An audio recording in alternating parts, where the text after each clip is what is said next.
કોંગ્રેસ દ્વારા આગામી સ્થાનિક સ્વરાજ્યની ચૂંટણીઓને ધ્યાને લઈને શુક્રવારના રોજ જન આક્રોશ વર્ચ્યુઅલ રેલીનું આયોજન કરવામાં આવ્યું હતું, જેનું સુરતમાં 11 તારીખે પ્રસારણ કરાયું હતું, જેમાં કાર્યકરોને સલાહ સૂચન પણ કરવામાં આવ્યા હતા.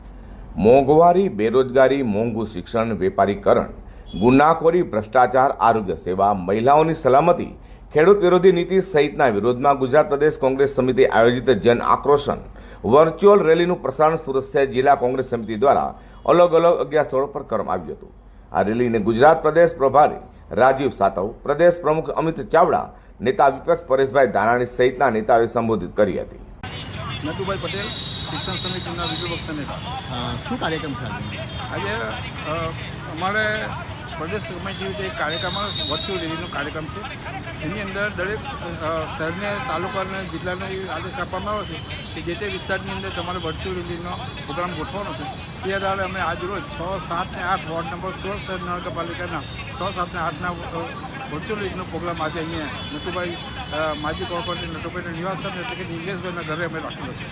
સામાન્ય રીતે લોકો ભાજપની સરકારથી તાસી ગયા છે, તેમાં કૌભાંડો અને ભ્રષ્ટાચારની મોટી મોટી વાતો થાય છે. અને એ વાત સાચી એટલા માટે છે કે લોકો જ્યારે ગરીબીની અંદર સપડાઈ રહ્યા છે ત્યારે આ લોકોને કોઈ જાતનું લોકોને કંઈ પડી નથી. આ હાલમાં તો કોરોના મહામારી ચાલી રહી છે, તેની અંદર જ્યારે ભાઈ આ લોકો ખાઈ ખાઈ ગયા તો જ મહાનગરપાલિકામાં જ હમણાં જે તાજેતરમાં મહામારીનો પ્રોગ્રામ થયો એની અંદર જે નાસ્તો અને વિતરણ થયું તેમાં બી એમ કહેવાય છે કે એ લોકોના જ માણસો એમ કહે છે 30 કરોડ રૂપિયાનો આ મોટો ભ્રષ્ટાચાર થયો. એટલે આ ભાજપ સરકાર જેમ જેમ દિવસો આવતા જાય તેમ ભાજપ પ્રોત્સાહન અને વિવાદોને પ્રોત્સાહન આપી જાય છે. એવા સંજોગોની અંદર આવનારી પેટા ઇલેક્શન કમિટી ચૂંટણી કે સોળ મહાનગરપાલિકાની ચૂંટણીમાં લોકોએ આ બાબતને ધ્યાન રાખીને લોકોને મતદાન કરે એવી આપ સૌ પાસે અપેક્ષા રાખીએ. મારું નામ Nilesh N Patel, ward number 8માંથી અને તેમજ કોંગ્રેસના કાર્યકર તરીકે સુરત શહેરના મહામંત્રીના પદ તરીકે હું સેવા આપી રહ્યો છું. શું કાર્યક્રમ છે કેમ રાખવામાં આવ્યો? આજે અમારે ગુજરાત પ્રદેશ કમિટી તરફથી ભાજપ સરકાર તરફથી જે થતી અન્યાયની સામે વર્ચ્યુઅલ રેલીનું અમે આજે આયોજન કર્યું છે. તો એ જે ઓનલાઈન જે ટીવીના માધ્યમ દ્વારા રેલીને જે સંબોધિત કરવામાં આવી રહી છે તેને સંભાળવા માટે અમારા વોર્ડ નંબર 6, 7 અને 8ના દરેક કાર્યકરો અહીં ભેગા થયા છે. કેટલા કાર્યકર્તા ભેગા થયા છે? ત્યાં લગભગ ઓછામાં છે 100 થી 150 કાર્યકરો ભેગા થયા છે. આવનારા ઇલેક્શનને લઈને તૈયારી કહી શકાય કોંગ્રેસની?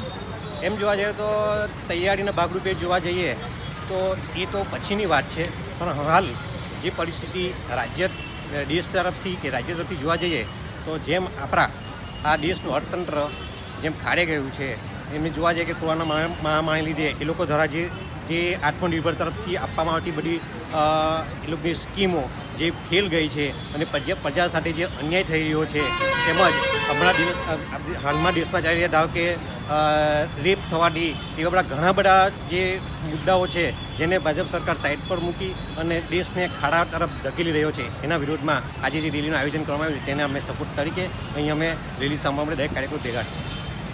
મારું નામ રાઘવજી ગાયકવાડ. શું કાર્યક્રમ છે આજે? આજનો કતારગામ વિધાનસભાની અંદર વોર્ડ નંબર 6, 7 અને 8 વર્ચ્યુઅલ રેલીનો જે કાર્યક્રમ છે ગુજરાત પ્રદેશ દ્વારા, એને સાંભળવા માટે અહીં 3 વોર્ડના કાર્યકરો, આગેવાનો એકત્રિત થયા. શું ખાસ મુદ્દાઓ શું છે? આ દેશની ભાજપની જે સરકારે જે માધા મૂકી છે, ભ્રષ્ટાચારનો વ્યાપ વધ્યો છે, બેરોજગારી નો પણ વ્યાપ વધ્યો છે, એને કારણે આમ જનતાને જાગૃત કરવા માટે આ કાર્યક્રમ રાખવામાં આવ્યો. આવનારા ઇલેક્શનને લઈને આ તૈયારી કહી શકાય કોર્પોરેશનની? ચોક્કસ કહી શકાય. કયા મુદ્દાઓ પર ઇલેક્શન લડશે તમે? અરે મુદ્દાનો કોઈ માપ નથી, એટલા મુદ્દાઓ છે.